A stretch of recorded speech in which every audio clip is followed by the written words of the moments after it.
میرے نبی نے فرمایا کفل بنی اسرائیل کا ایک نوجوان تھا، روزانہ رات کو نئی لڑکی لاتا تھا اپنے کمرے میں۔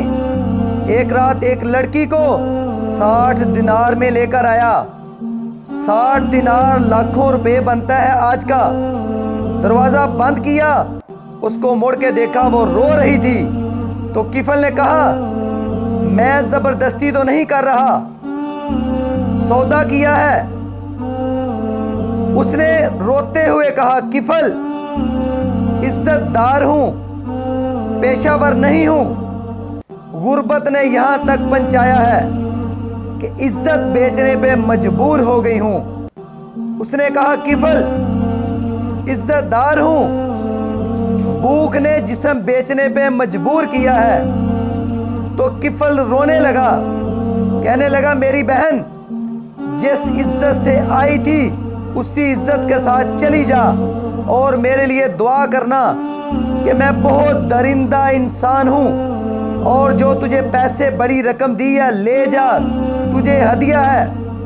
جب صبح ہوئی وہ گھر پہنچی، کفل مر گیا، اچانک مر گیا، اور یہ اتنا گندا انسان تھا کہ کل اس کی میت کو دیکھ کر کوئی اسے کندھا دینے نہ آتا، کوئی اس کا جنازہ پڑھنے نہ آتا۔ کفل کے پیچھے تو موسیٰ علیہ السلام ہیں، میرے آپ کے پیچھے تو محمد مصطفیٰ ہیں۔ صبح ہوئی وہ توبہ کر کے مرا، اس کی توبہ کی عمر 10 منٹ 15 منٹ، آدھا گھنٹہ 1 گھنٹہ 2 گھنٹے میکسیمم، ساری زندگی گناہوں کی تاریک رات ہے، رواں رواں داغدار ہے، اور آدھے گھنٹے 1 گھنٹے کی توبہ ہے۔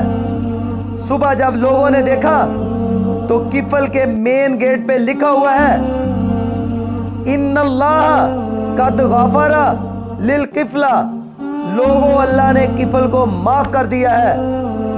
یہ کیوں لکھوایا تھا؟